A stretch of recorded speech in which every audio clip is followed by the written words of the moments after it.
down, please.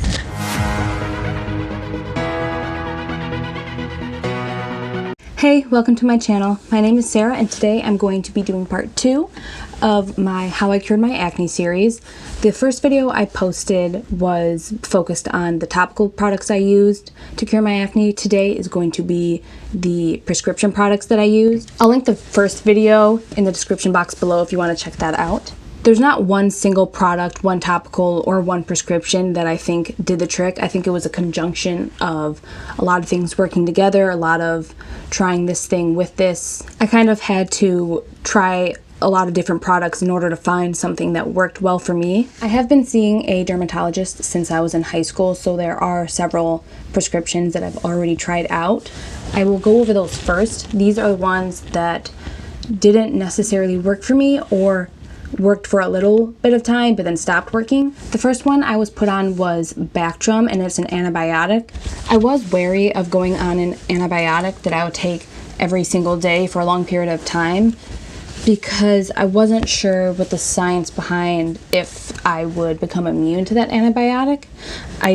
Like I said, I'm not a doctor, I don't know, but those were my concerns. Bactrim did work for me for a while. It seemed to be really helping, but it is one that you have to go every, I think, 3 or 6 months in order to get a blood check in case it lowers your iron. I think I was on Bactrim for about 8 months. I stopped because it seemed like my skin was clearing up and staying that way without it. I took myself off of it, didn't get the next month's prescription to see if I actually still needed it, and it seemed like I didn't.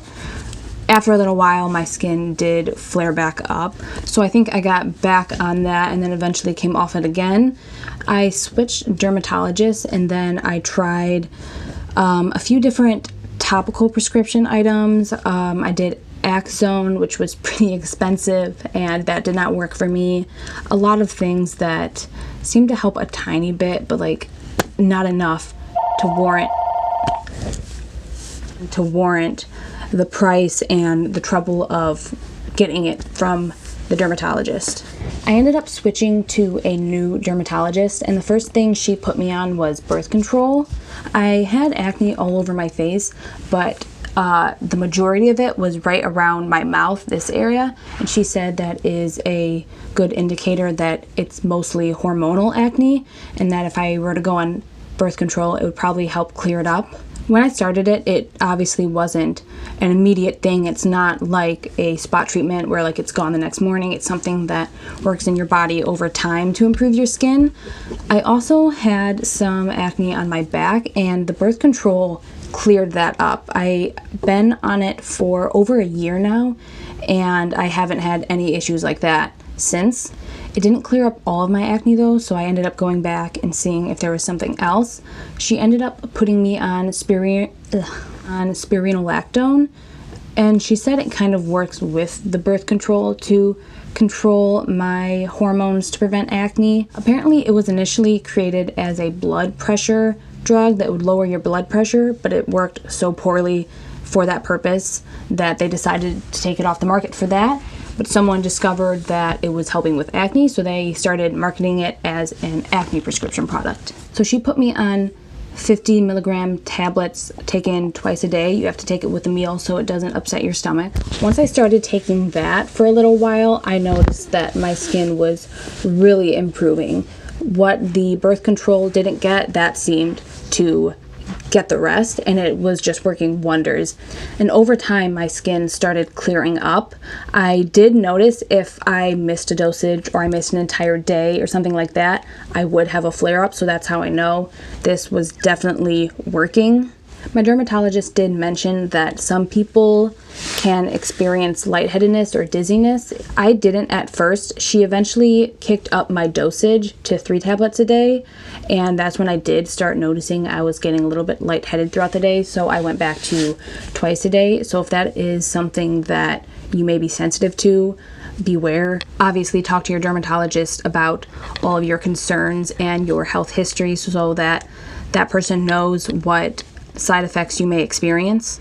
I've been taking that for over a year now, and it's a little hard for me to stay consistent because it is twice a day, and I'm really not very good at reminding myself to take pills every night. That's why I struggle taking vitamins every day. But I plan to continue on this. I'm a little afraid to get off of it lest my skin break out again, but it's been working great. Other than the dizziness when I had a higher dosage, I haven't had any side effects. I haven't had any issues whatsoever with it. The most recent prescription product that I want to talk about, I also mentioned in my topical video because it is a prescription product, but it's also topical, and it's the Clindamycin Lotion. It's 1%, and my dermatologist prescribed that to kind of get the redness to come down. I had some inflamed skin still. She recommended it to reduce the redness and help with some of the clogged pores and little bumps that I was still experiencing on my face. This is a little bit harder for me to notice if it's doing well. I think it is, because I used to have a lot of little skin colored bumps that I'm not sure if they were clogged pores or something else, but I have seen a reduction in that since I started using this product. I have also noticed I've had less redness in this area. I used to have really red skin in my T-zone, and this seems to be helping with that. I'm not quite sure if this one causes more sensitivity to sunlight, so you may want to research that and be cautious if you are thinking about getting it. Before my skin started to get better, my dermatologist said that if I wanted to, there's always the option of Accutane, which I know is really widely spoken about on YouTube. There are tons of things online. It's pretty popular if you have really bad acne. It's really great for cystic acne. At the time, I didn't really think my skin was bad enough to warrant that, since it can have so many side effects and it can be quite pricey depending on what your insurance is. So I opted out of that. If you are someone that's struggling with really bad acne, and that may be something you want to research and definitely talk to your dermatologist about. Definitely look into the side effects. It can be terrible for some people, it can be great for some people, but it's really different per person. Just as a general disclaimer, everything I mentioned in this video, I'm not telling you to go to your dermatologist and say you need. Everybody is different. Talk to your dermatologist about the side effects of prescriptions. Do your own research about everything I mentioned, and do your own research just on anything that you're putting in your body. If you found this video helpful, be sure to give it a thumbs up. If you want to see more videos like this, be sure to subscribe. I upload new videos at least every Tuesday. Thank you guys so much for watching, and we appreciate your support. Bye. Baby girl, what are you doing? Let's go. Do you want food?